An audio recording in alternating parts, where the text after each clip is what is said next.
मोदी विरोध के चक्कर में कांग्रेस के नेता इतने परेशान हो गए हैं कि वो फर्जी खबर का सहारा लेते रहते हैं, लेकिन हर बार उन्हें झटका लगता है।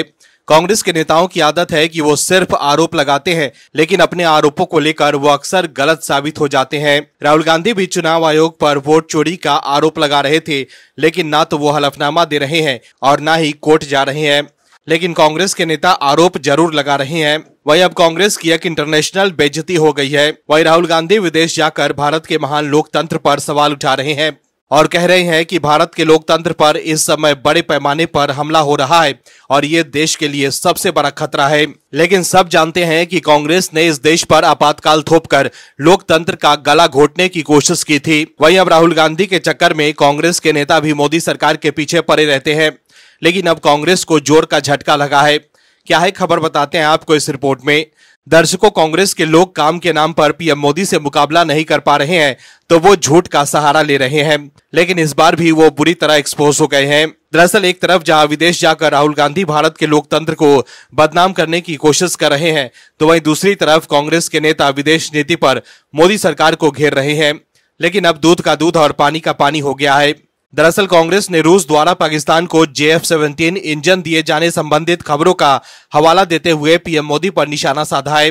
कांग्रेस महासचिव जयराम रमेश ने इसे कूटनीतिक विफलता करार देते हुए कहा कि भारत का भरोसेमंद साथी रूस अब पाकिस्तानी सेना का सहयोग क्यों कर रही है। खबरों में कहा गया है कि रूस JF-17 विमानों के लिए RD-93MA इंजन देने पर सहमति जताई है, लेकिन बीजेपी नेता अमित मालविया ने कांग्रेस के आरोपों को निराधार बताया है। वहीं रूस ने भी उन खबरों को खारिज कर दिया है जिसमें कहा गया था कि पाकिस्तान को JF-17 थंडर ब्लॉक 3 लड़ाकू विमानों में इंजन के लिए रूस MA इंजन की आपूर्ति कर रहा है। रूस द्वारा इंजन दिए जाने की खबरों पर कांग्रेस ने मोदी सरकार पर हमला बोला था।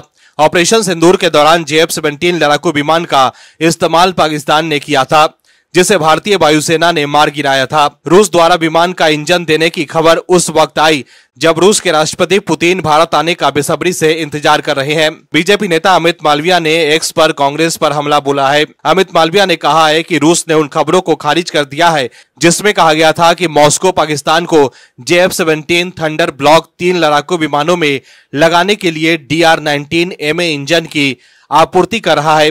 कांग्रेस के पास कोई आधिकारिक पुष्टि नहीं है, कोई विश्वसनीय स्रोत भी नहीं है। वियोन ने एक रूसी सूत्र के हवाले से कहा है कि इस तरह किसी भी घटनाक्रम की पुष्टि नहीं हुई है।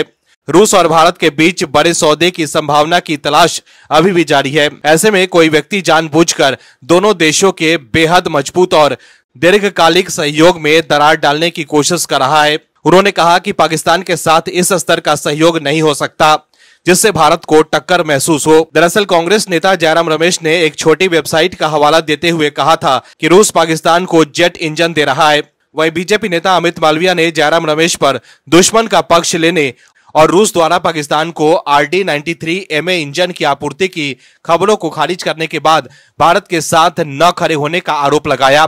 तो देखा आपने कैसे इस मामले को लेकर भी कांग्रेस बैकफुट पर आ गई है। वहीं कांग्रेस के नेता जयराम रमेश ने बिहार की अंतिम मतदाता सूची में गंभीर अनियमितताओं का दावा करते हुए चुनाव आयोग को बीजेपी का बी टीम बताया। उन्होंने एक ही घर में 247 मतदाताओं और एक ही नाम के कई बार दोहराव का आरोप लगाया और कहा कि यह सब बीजेपी को राजनीतिक लाभ पहुंचाने के लिए किया गया है। वहीं बीजेपी ने बिहार की मतदाता सूची में गड़बड़ियों के कांग्रेस के आरोपों को खारिज करते हुए राहुल गांधी की विश्वसनीयता पर सवाल उठाया।